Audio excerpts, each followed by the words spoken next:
उत्तम समाधि मरण के लिए तो सिर्फ हमें अपने परिणामों की शुभ्रता का ध्यान देना होगा, अपने परिणामों की विशुद्धि का ध्यान देना होगा, अपने आचरण पर विश्वास करना होगा। मत बैठना गफलत में। किसी किसी का स्वभाव होता है, मुंह में नमक भी हो, मिर्ची भी हो, खटाई भी हो और मीठा भी हो, ऐसा मिश्रित स्वाद होता है किसी किसी का। किसी का होता है कि नुक्ती खा रहे हैं तो केवल नुक्ती ही खाएंगे, नमकीन नहीं खाएंगे।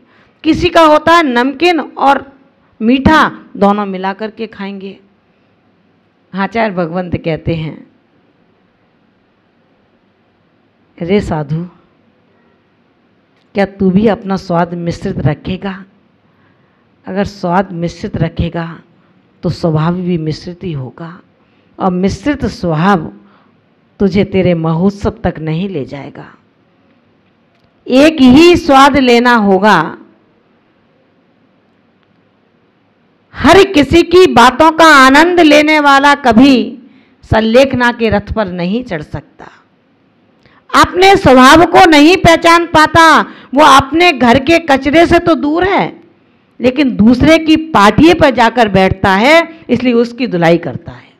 मुझे यहाँ बैठना है, अभी यहाँ पर पटलाई चलेगी, उसकी सफाई में लगा रहता है।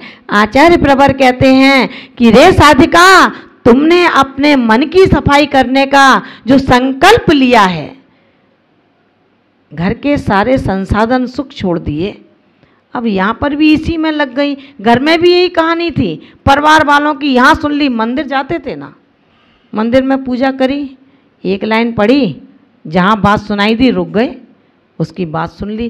फिर जहाँ चुप हुए दूसरी लाइन पढ़ी, तीसरे की आई बात वो सुन ली, फिर पढ़ना शुरू कर दिया। यही साधु के संस्कार में तुम्हारा आज तक चल रहा है।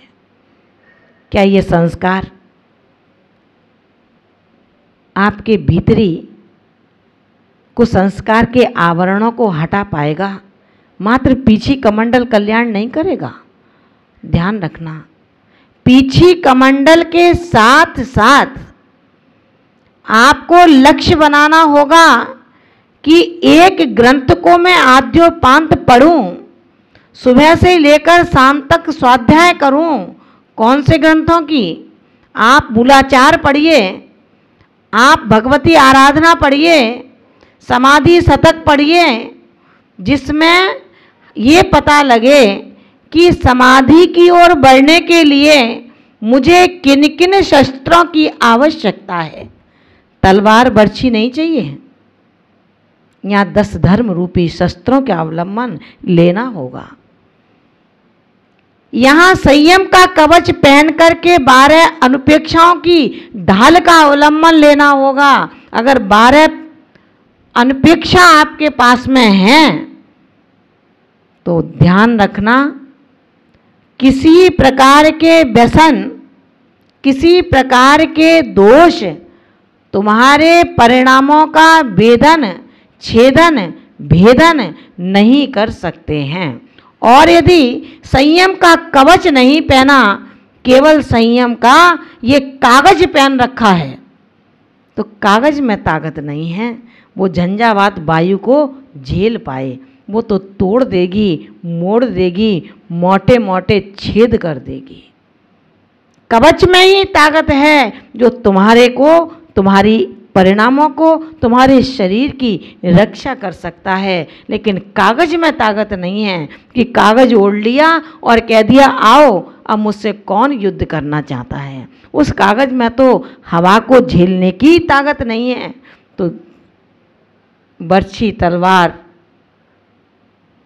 तरकस को कहाँ झेला जा सकता है। आचार्य प्रवर कहते हैं अष्टपाहुट ग्रंथ के अंतर्गत कि मैं किसी भी गुणहीन की वंदना नहीं कर सकता, चाहे वो श्रावक हो और चाहे वो साधु हो। कौन कह रहे हैं? कुंद कुंद भगवंत अष्टपाहुट में कह रहे हैं, सबने पढ़ा होगा अभी। मैं किसी गुणहीन की वंदना नहीं कर सकता, चाहे वो श्रावक हो और चाहे वो साधु हो, क्योंकि संयम गुण से जो भ्रष्ट है, संयम गुण से जो पतित है, अपने वास्तविक स्वभाव में नहीं है, भावुक स्वभाव में है, वो भ्रष्ट साधक भी हो और भ्रष्ट श्रावक भी हो, वो कैसा पात्र है, उसे कैसे पात्र की संज्ञा दी जाए। आचार्य भगवंत कहते हैं जहाँ उपसम आदि जो पात्र बताए गए हैं, जिसके अंदर ये गुण हैं, बस सिर्फ पात्र वही है, दूसरे सब पात्र से विपरीत हैं। वैसे शरीर में ताकत नहीं है, हमारे शरीर कमज़ोर है, लेकिन निंदा रस की जहाँ बात चल रही हो वहाँ इतनी शक्ति आ जाती है कि 2 मिनट जहाँ खड़ा नहीं हुआ जा रहा, हम 20 मिनट लगा देते हैं। विचार करते हैं कि सामयिक का काल है, अब सामयिक के लिए झटपट पहुँचे अपने अपने स्थान पर, और कितना आनंद आता है उस समय जब किसी की बुराइयाँ चल रही हों। सत्यता हो, मालूम हो या ना हो, इससे कोई लेना देना नहीं है, लेकिन हाँ मैं ज़रूर मिलाऊंगा, क्योंकि तेरे पाप का काल ऐसा है कि वो तुझे ऐसे निमित्त मिला रहा है, और जो मित्र तुझे समझा रहा है उसकी बात समझ में नहीं आती। क्यों? दीर्घ संसार अभी और दीर्घ होना है। सुधी श्रावक ध्यान रखना, मंदिर की देहरी पर चढ़ने के बाद जूते चप्पल के उतारते हो, ठीक उसी प्रकार अपने विवाह परिणामों को वहीं पर छोड़ देना। अगर विवाह परिणामों को वहां नहीं छोड़ा, मंदिर का वातावरण, हाथ में अभिषेक का कलश, सामने जिनेंद्र मुद्रा और मुंह में गाली के शब्द हैं, शायद ये मंदिर, ये जिनेंद्र प्रतिमाएं इस स्थिति में इस भव से उस भव को उत्तीर्ण कराने में कारण नहीं होंगी। मंदिर में जाते समय मन भी तेरा मंदिर बन जाए, मंदिर में जाते समय तन भी तेरा मंदिर बन जाए, और वचन भी तेरे जिनवाणी बन जाए।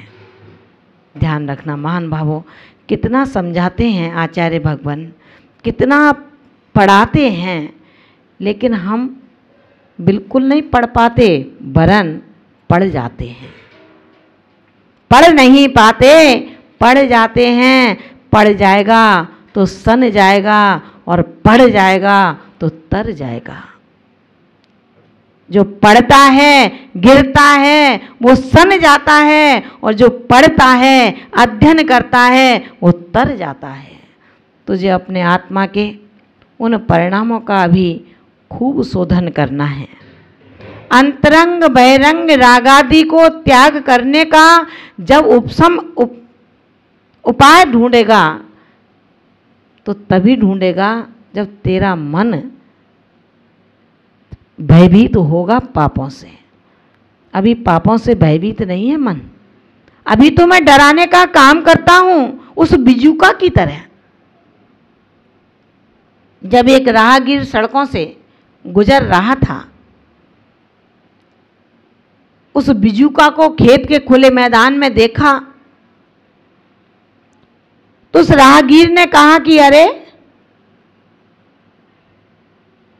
तुम कौन हो, और तुम इस खुले मैदान में पूरी दिन भर रात्रि भर अकेले खड़े रह करके क्या करते हो?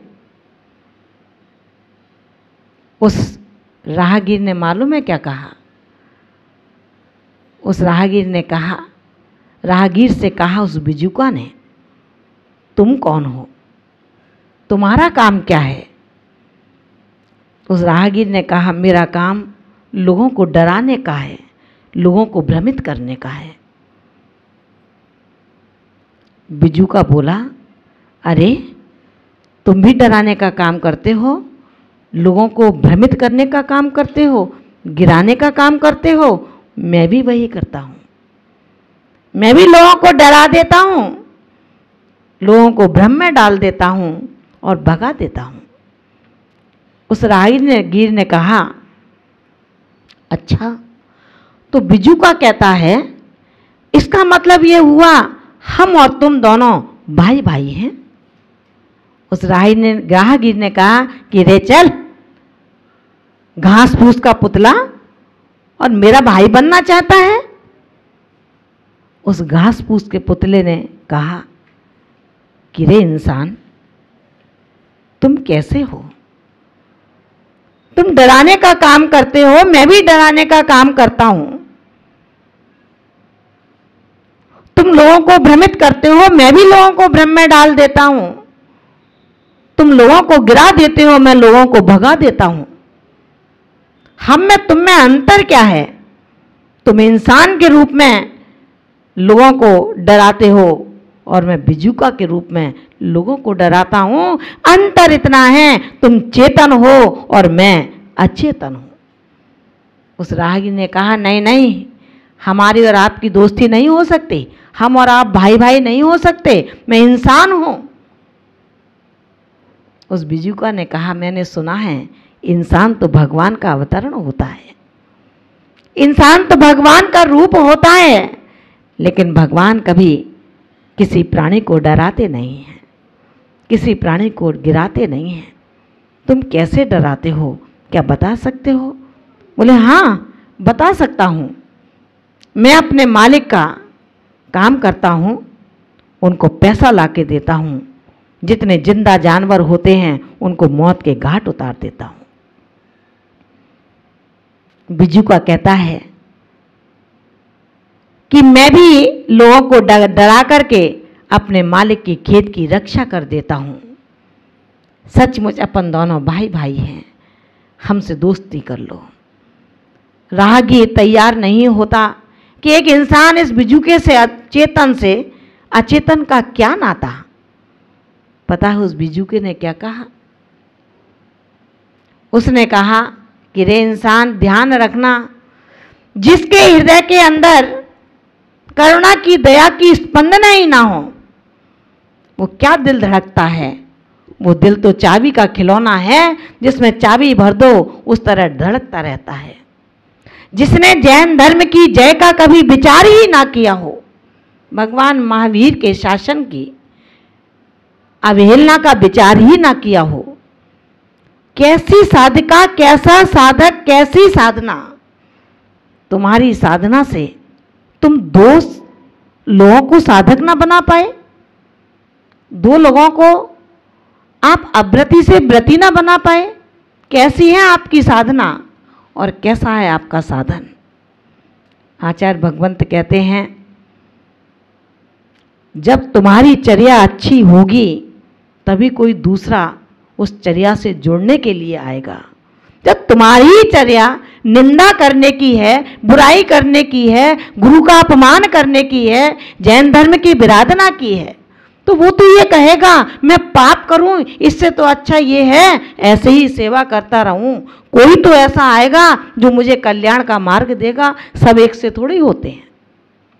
विचार करना महान भावों, इंसान बिजुके से दोस्ती नहीं करता तो एक श्रद्धानी श्रावक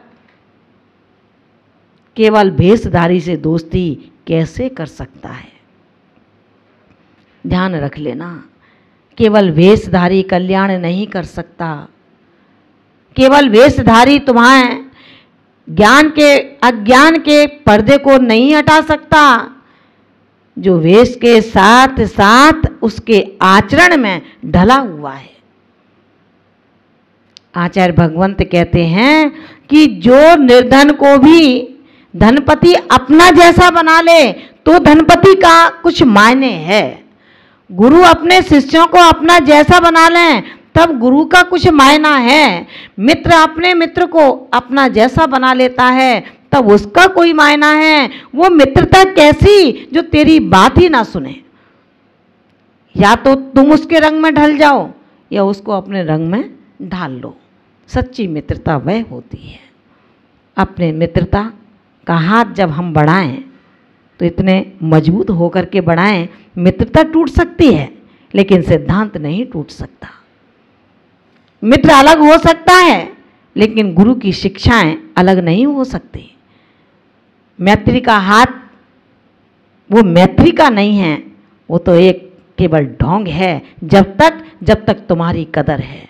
जिस दिन तुम्हारी कदर खत्म होगी तो वो मित्र नहीं होगा, वो तुम्हारे टांगों को खींचने वाला होगा। आचार्य भगवंत कहते हैं, इसलिए पात्र वही उत्तम हैं जिनके अंदर उपशम, निष्प्रयता और ध्यानज झैनम, ध्यान और अध्ययन, ये महागुणा महान गुण डिठा देखे जाते हैं। जिनके अंदर ये गुण नहीं हैं वो पात्र नहीं हैं, पात्र के विपरीत हैं। इसलिए हम अपने जीवन में ये उपाय, ये उद्देश्य और ये पाथेय ढूंढें कि हम कैसे पात्र बन सकते हैं। केवल बड़ी बड़ी बात करके पात्रता नहीं आती, बहुत ज़्यादा मित्र मंडली से पात्रता नहीं आती, बहुत बड़े ग्रंथों को संग्रह करने से पात्रता नहीं आती, बीच में बोलने से पात्रता नहीं आती, ज़्यादा बोलने से पात्रता नहीं आती। पात्रता आती है तो सिर्फ जो अपने में है, अनुशासन में है, गुरु के आदर्शों को अपना आदर्श मानता है, पात्रता वहाँ पर आती है। हम श्रद्धानी बने, हम पराक्रमी बने, हम ज्ञानी बने, लेकिन मदहोशी ना बने। मदहोशी बन जाएंगे तो होश नहीं रहेगा, मैंने क्या कर लिया और क्या करना था। हम अपने परिणामों को विशुद्धि के लिए केवल हमें ये सोचना है कि हम पंचम काल में हैं तो कोई बुराई नहीं है, लेकिन इस पंचम काल में भी हम क्रोधशील ना बने, क्षमाशील बने, हम मानकुशील ना बने, मार्दवशील बने, हम वक्रता को धारण ना करें, वरन अत्यंत ऋजुता के ग्राही बन जाएं। पंचम काल है तो क्या हुआ? पंचम काल का आज का पुरुषार्थ जब तुम्हें चौथे काल में ले जाएगा अथवा विदेह क्षेत्र में ले जाएगा, आपकी भवितव्यता उन सीमंदर स्वामी के देखने मात्र से ऐसी जाग जाएगी, आपको लगेगा झटपट अब जो करना है सो कर लो, अब बाकी कुछ भी नहीं बचा। ये पुरुषार्थ इस पंचम काल का ही होगा। इस पंचम काल को बुरा ना कहें, इस पंचम काल को पाप का काल ना कहें, हेटा ना कहें। इस काल में भी बहुत कुछ संभावनाएं मौजूद हैं।